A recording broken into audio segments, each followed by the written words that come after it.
Hey everyone, Matt with Triple Act Adventures. If you click this video, you already know what it's about. Today, we're gonna go over tire pressures. We're gonna talk briefly about street pressures, but really focus on off-road tire pressures, why it matters. I will break this down into different chapters for you guys. We're gonna cover a couple different topics. Kind of the way this is gonna lay out is the top is gonna be just kind of an overview, basics. Then we're gonna dive a little bit deeper into passenger rated tires, LT tires, light truck tires, different case scenarios there. We might get a little deep towards the end of this video on different specifics. At the very end, I have a surprise for you guys. So stick around to find that out. We'll get to this shortly.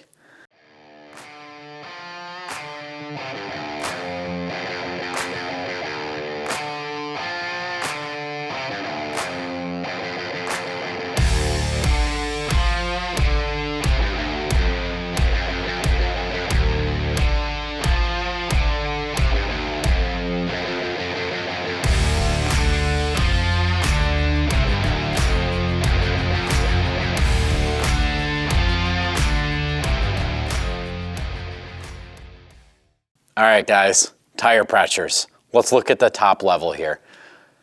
Tire pressures are super important. Whether you're on the street or whether you're off-road, tire pressures are a key factor on the ride comfort and safety and handling characteristics of your vehicle. Now, whether you have a passenger tire or an LT tire, we'll break this down into different chapters for you guys, but I wanted to keep this section, this chapter, a little bit more basic and a little bit more broad. So when you're on the street, it is important that you're running the right tire pressure for handling, braking, stopping, churning, fuel efficiency, ride comfort. It's really important. Longevity of the tire as well. You can have a great alignment on a vehicle, but if your tire pressures are too high or too low, you'll also cause wear on your tires. So there's a lot of factors there. Now, off-road tire pressure also has a key factor. Helps you prevent flats, gives you better traction, better comfort. Big key there is traction. The lower you go, the more traction you're gonna have. Of course, there's some side effects though. So pressure is huge, guys. The first chapter I really wanna cover is gonna be focusing mostly on your OEM tires or your passenger rated tires.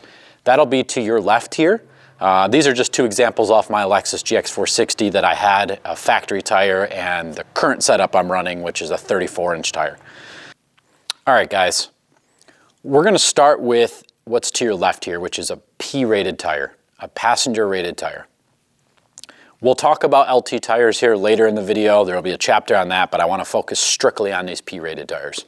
You may be asking, what does that even mean? Great question. I'll try not to go too deep in this because this is really about tire pressures, but the construction and the rating of the tire has a lot to do with PSI. We'll get to that at a later chapter as well. So P, good question, is a passenger rated tire. That is what is spec'd from the OEM manufacturers on almost all vehicles, unless you have like a heavy duty vehicle or maybe a specialized off-road platform, then those will come with an LT tire, which is a light truck tire. For your P-rated vehicles, that is gonna be almost everything on the market for the most part, except for the ones I mentioned, especially Toyota guys. All of you out there, you know that your vehicle probably came with P-rated tires. Even if you got a TRD Pro or a TRD Off-Road, it's gonna come with P-load tires. They are a great all-around tire. The manufacturers spec them due to their construction, the material the actual rubber's made out of, stuff like that. They have good road compliance. They're very quiet. They have great fuel economy. Very, very quiet, like I mentioned.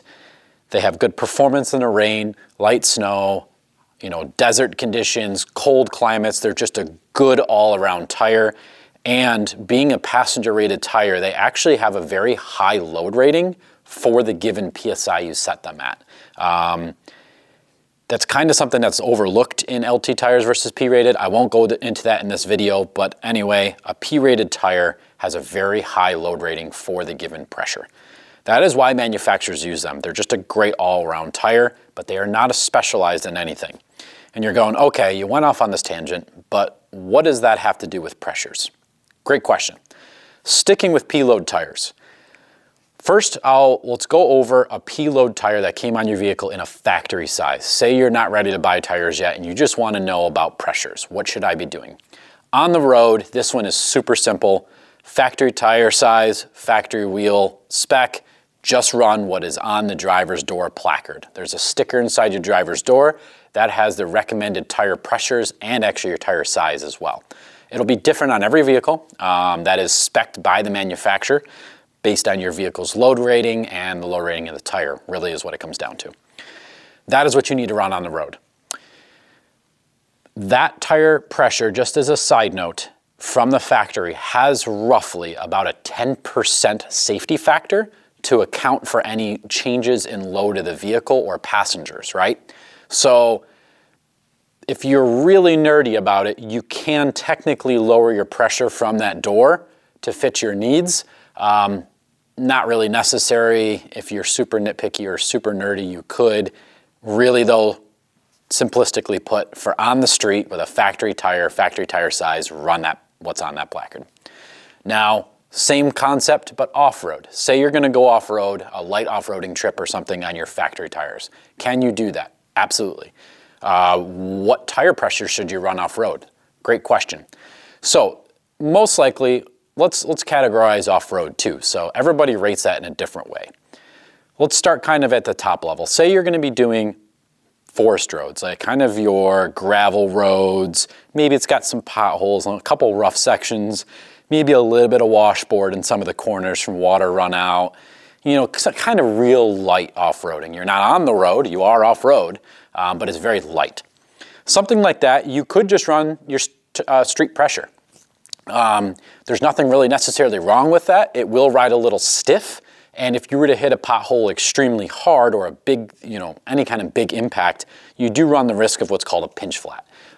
What that means is that when you compress this tire really hard, it would actually cause damage to the sidewall and pinch it. A lot of times you'll see, especially on street vehicles, if they hit a pothole really hard, it will actually pinch this and make a huge, almost like a big cancer looking bubble on the side of it. That's typically what will happen if you run street pressures off-road. So you may be asking, well, would there be a benefit in lowering the pressure or raising the pressure? Raising the pressure, no. Run the street pressure, never raise really. Lowering the pressure though will gain you some ride compliance and also some traction off-road.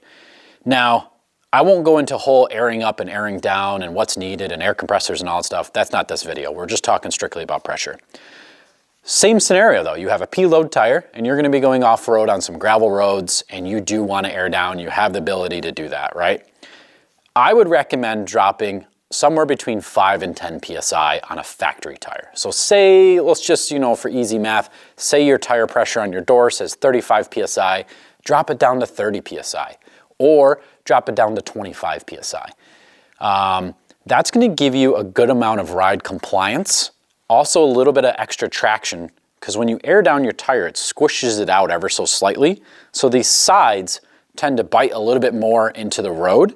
And the way, I won't go into tire design and construction and all that stuff, there's some good channels out there on that, but these side pieces, when you churn, dig into the road differently, the road surface or the off-road surface. So having that air down allows that to act quicker, or better I should say. Also allows the tire to compress over some of the small pieces in the road, little rocks and stuff, so you're gonna get a lot better road compliance. Now you're asking, all right, I still have this P-load tire, but maybe I'm doing a little bit harder than your typical gravel roads. Where's kind of the limit of a factory P-load tire? Well, you don't really know until you know. I haven't personally done a whole lot of off-roading on P-load tires. I always end up upgrading to an all-terrain tire, which always ends up going into LT, but we'll go there in a second. You can safely probably get these down to somewhere in that 18 PSI range. It would probably be the maximum I would go down to. The biggest issue with P-load tires when you're off-road is, like I said again, the construction of them. They will pinch flat, they'll get damaged on the sidewalls, they'll puncture with something sharp a lot easier than a heavier carcass design. Like I might have mentioned earlier though, these are very quiet on the road, they're very lightweight, they're very good on fuel mileage. That's why manufacturers use them. They're just a great all-around starting point, So you're saying, okay, those are the kind of the limits on the tires there. on a factory tire. Now, what if I upgraded my tire size, but I still, mostly drive it to work? I really don't do a whole lot of off-roading, maybe just some gravel roads. Can I run a P-load tire, just a slightly larger size? Or I decided to do that. You absolutely can. A lot of people do, especially if you live in like, I don't know, maybe Vermont or something, or somewhere where it has a lot of like gravel roads or slightly, off-camber roads or something like that, where it's not super off-roading, but just like, you're dabbling, right? You can absolutely do a slightly larger size. And let's go back to that first scenario that I mentioned of on-road. Again, stick with the door sticker. Your GVWR of your vehicle has not changed. The gross vehicle weight rating of the vehicle is still the same. And the tire design and weight rating, even in the larger size, if you're sticking with P, is almost 99.9% of the time going to be the exact same load rating tire, just a little bit larger. Stick with that same thing. Same thing with off-road. Those numbers I gave you guys before, somewhere in that 5 to 10 PSI lower on your gravelish roads, maybe a little bit more, going no lower than like 18 PSI on a P-load tire. And honestly, guys, that's pushing it on one of these tires. You're probably going to have issues. That is where the safe spot is on a P-load tire, both on-road and off-road. That brings us to our next segment. Next segment, LT tires, light truck tires. These are going to be super common on any of your heavy-duty trucks, any of your specialized off-road platforms, say your Raptor, your Wrangler Rubicon, I believe, comes with an LT rated tire in, I think it's like a KO2 or something like that, BF Goodrich KO2. Any of those kind of specialized platforms are going to have these. A lot of Toyotas don't. I think maybe the new ones are, but Toyota always ends up doing P-load tires, probably because they're cheap and they get good gas mileage and they know everybody's just going to rip them off anyway. But it'd be nice if they came with some decent sized tires. Decent tires, I should say. So, LT tires. I went on a tangent already. Try not to do that. LT tires are a light truck tire. They tend to be a lot heavier built. They're designed to carry more weight, and especially in off-road tires, which is obviously probably why you guys are here, they're designed for, say, an all-terrain tire or an RT tire or a hybrid design, rugged terrain as they call them. There's rugged terrain / hybrid, and then a mud terrains, There's different types, and they're all designed for different purposes, but in general, an LT tire is going to have a lot stronger design and carcass than a P series tire. Now, pressures on these. So, for instance, let's just go easy, 4Runner, GX460. We'll stick with those. This kind of applies to everybody though. Say your vehicle came with a P-load tire or a P tire, and you decided to put on a 33, a 35, whatever size of an LT tire. You may be asking, what do I run on the street? This can get a little complicated, but in general, still reference that sticker on your door. Here's the reason why, and this is a little controversial online, and I've had some arguments with people online on this. So, in general, your vehicle's gross vehicle weight rating and the rating of the the pressure rating of the tire is what is most important. The gross vehicle weight rating of the vehicle, the pressure on your door, most likely is going to align with the LT tire. Just run that pressure. Where this gets a little confusing is when you start getting into E-load tires or maybe trucks or vehicles like Overlanders that add a lot of weight. We're going to put that in a whole different chapter, so hang with me or just skip to that chapter if you want to. Let's say you're sticking with a factory vehicle or the weight you're putting on the vehicle is within the factory limits. LT tire for the street, good starting point is that sticker on the door. Run that tire pressure. But here's where I highly recommend what's called a Chaulk test. So if you're not familiar with the Chaulk test, go buy some chalk from an arts and crafts store, Amazon, whatever you want. Rub chalk across a decent width of the tire. Keep your tires dead straight. Obviously you need not raining, but drive forward and back. Don't accelerate hard, don't brake hard. And what you're looking for is the wear pattern of that chalk. That only works on a new tire, by the way, guys. People try to Chaulk test like old tires, you're never gonna get a good result. Things you're gonna be looking for to identify what is a good pressure for the street. If when you rolled that tire, the wear pattern on that chalk is a lot heavier in the center of the tire versus the edges, that means you're overinflated. That means that the center of the tire is actually puckering out. I'm over exaggerating. So it's rubbing on this top more than the sides, if you guys can imagine that. That means you need to lower your pressure. You have too much. What you're looking for is an almost even distribution of that weight across that tire. Now, what if the center does not wear away at all, but the sides are wearing away a lot more? That means you're actually underinflated. Your tire will end up kind of, instead of being curved like this or flat, when it's underinflated, it kind of bows a little bit in the center because of the weight, the way the weight goes across the tire. It's not as dramatic, but you will notice it. What that means is that you're underinflated and you need to inflate your tire just ever so slightly. What I recommend doing is messing with like maybe 5 PSI at a time, and you'll find the sweet spot. In general though, guys, that sticker on your door is a great starting point. The other thing here that I want to just kind of reference for street tires or running pressures for the street on an LT tire, say you've chalk tested it and you're getting a nice straight line, but say that pressure, just for exaggeration, is at 20 PSI.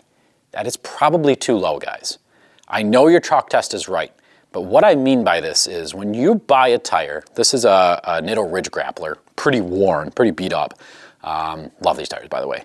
E-load tire, if you look at the chart from the factory, from Nitto, on an E-load tire and what is recommended for the actual weight carrying capacity, so they have what's called a tire pressure chart. I'll try to put one up on the screen here for this tire. There are recommended tire pressures based on the load of the tire. So typically what the math would be on those, a lot of the charts will show what its max load capacity is at a given PSI. So say the max load is like 3,195 pounds at 80 PSI, which is typically like an E-load tire. 20 PSI, you're gonna be so far down in that weight carrying capacity that you may actually be out of spec for the GVWR or the axle load of your vehicle. I know this is a little complicated and this is getting kind of detailed quick. I just wanted to mention this, guys, because I see a lot of misinformation online. People will be like, oh, I'm running XYZ tire on my XYZ vehicle. I've been running 25 PSI, no issues ever. It is the internet, guys. Make sure you do your due diligence. If you're gonna set your pressures super low like that on the street, just make sure that your carrying capacity of your tire is correct. What it can cause on the street is overheating of the tire, an exaggerated wear pattern, and quite possibly like bad handling characteristics. If you're underinflated, your steering is going to be really heavy. The wheel is going to end up wanting to move in the tire when you take corners. So the tire is going to want to stick to the ground, but the weight of the vehicle is going to push and pull on the rim, or on the wheel, I should say. It's going to pull, so it's just going to be bad handling characteristics. It's going to feel sloppy when you brake. Acceleration might be good because it's low pressure, but you want to make sure that you're getting a good contact patch, but more importantly, you really want to make sure that you have the right pressure for the weight rating of your vehicle and the load on the tire. And you guys are probably like, wow, dude, you went really deep into this. What does it matter? It does. And I think if you talk to tire manufacturers, they're always going to tell you to reference their chart or to just go with the tire pressure that's on your door placard. Let's talk about LT tires and off-roading. Now, if you watch the passenger tire segment, you probably saw that these, you can't go super low due to the construction of the tire. These give you a lot more ability to go low because of the construction of the tire. Specifically, these have a very strong sidewall on them. I've dragged these across really sharp rocks, roots, gone like off camber into rocks in them. I mean, these things have just been hammered on. I think the wheel even has a scratch on it, you might see. And these things, I hammer these things. And they have never pinched flat, never any issues. I've run them down as low as, I think, 15 or 12 PSI, non-beadlock rim. We won't go there on this video. Well, maybe we should. But these you can go about, so let's regroup. So an LT tire off-road is going to have a very similar kind of path that the P-Series does as far as airing down. Say you're on gravel roads, again, drop maybe 10 PSI for gravel roads. Say you're going to be doing some slightly larger rocks and roots, drop another 5 PSI off that. Now you're going to say maybe you're going to be going into some sand or some mud. Drop down 20 PSI off of your door placard. Now, if you're going to get into rock crawling, and you really need it to crinkle around stuff, you really probably don't want to go below about 15 to 18 PSI at all. And the reason why is you're going to risk this tire coming off the wheel. It's called de-beading the tire. That's where bead locks come into play. Honestly, I don't want to go on a whole tangent on bead locks, because if you are the type of person that already owns bead locks or know that you need them, this video is probably like so basic you're like annoyed already. Anyway, so these tires, you're going to want to get down to somewhere around that 15 PSI, maybe 12 PSI range for that really hardcore situation. Now you're asking, all right, so that covers LT tires, but what if I like way oversized, right? So maybe you have a really, really built out rig. Maybe it came with 30-inch tires. Say you're a Toyota guy, it came with 30s, and now you're at like 35s or maybe even pushing 37s. Does that affect pressure? It absolutely does. The simple way to do that, again, is that Chaulk test. That will give you your on-road performance or your on-road PSI setting. Off-road, you're just going to drop a percentage down for different scenarios. All right, guys, so we covered passenger-rated tires. We covered light truck tires. What about when you have a light truck tire, but you have a super heavy rig or a heavily modified rig? Maybe it's a Sprinter van that's fully, built out for overland. Maybe it's a full-size truck. Maybe it's a half-ton truck. Maybe it's a mid-size truck. Maybe you have a Land Cruiser that's fully built out. Maybe you even have, like myself, a Lexus GX460, a 4Runner, a Tacoma, your Chevy Colorados, like any of these vehicles that a lot of these overlanders go for. And I'm talking to overlanders because we're all guilty of probably putting a little too much weight on our vehicles. I don't encourage it, but I know a lot of people are over their GVWR on these vehicles. It's not a good thing. You really should stay under that, but I know a lot of people do. So I kind of want to just give you some advice. Those platforms, you almost need to ignore everybody online unless they absolutely know what they're talking about. And the reason why is you are over the rated spec on your vehicle. You have to completely ignore that door placard. That door placard is for a factory tire with a factory gross vehicle weight rating of your vehicle. You're over that weight rating and most likely running probably a heavily, maybe an E-load tire, a D-load, an E-load, hopefully not an F-load. I guess it depends on your vehicle, but you're gonna be running a very heavyweight tire. For the street, of course you can do your Chaulk test. Always a staple, right? Chaulk test always shows you exactly what needs to be done. But again, you really need to take into account the actual weight of your vehicle and the load rating of the tire. And this brings in what I built for you guys. Here's the bonus segment. I spent a lot of time studying different tire charts from different manufacturers, actually emailing a bunch of manufacturers, doing a lot of research online on forums, doing my own research with my own vehicle and my own tires. I've gone through a bunch of sets of tires on my GX460, not sponsored, I paid for everything, and I've collected a lot of data. I built a tire pressure calculator that will help you guys figure out the ideal pressure both for on-street and different tire scenario, different off-road scenarios, and it's on my website. I'll post it. I actually had it on the screen, but it looks like it went to sleep. I'll post it in the description below. It's 100% free for you guys to use. I will tell you guys, this is probably more for the advanced person, right? So in order to use this tire pressure calculator, you'll see all the notes there on my website. What you'll need to know is the actual axle load weight of your vehicle. So if you look at the door placard, if you're going with that, say you have a factory weight vehicle, go by, it'll give you the axle, or the GVWR, and it'll give you the axle weight ratings front and rear. Plug those in, and then grab the information from the tire that you bought, plug that in there, and it will give you everything automatically based on different scenarios.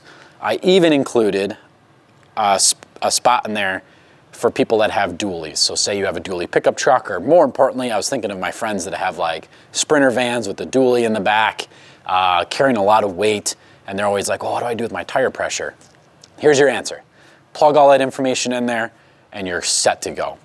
Now you might be asking, well, how do I get the weight rating in my vehicle if I'm over the weight? Well, you're gonna have to weigh it. The best way to do that, around here, I think they're nationwide, it's called a CAT scale. They are for semi-trucks to weigh the cab and the trailer and all that stuff separately. That gives you actual axle loads. There's like an app you download, you sign up for a free account, and you drive up to the thing, you plug in the number, and you pull onto it, and there's different like weight spots that you park your vehicle, so your front axle, your rear axle, it'll give you a actual weight spec of your front and rear axle of your vehicle. I recommend, if you're gonna do it, load your vehicle out like you're going on a biggest trip in your life. Just load it out as heavy as you ever would, and then get those specs.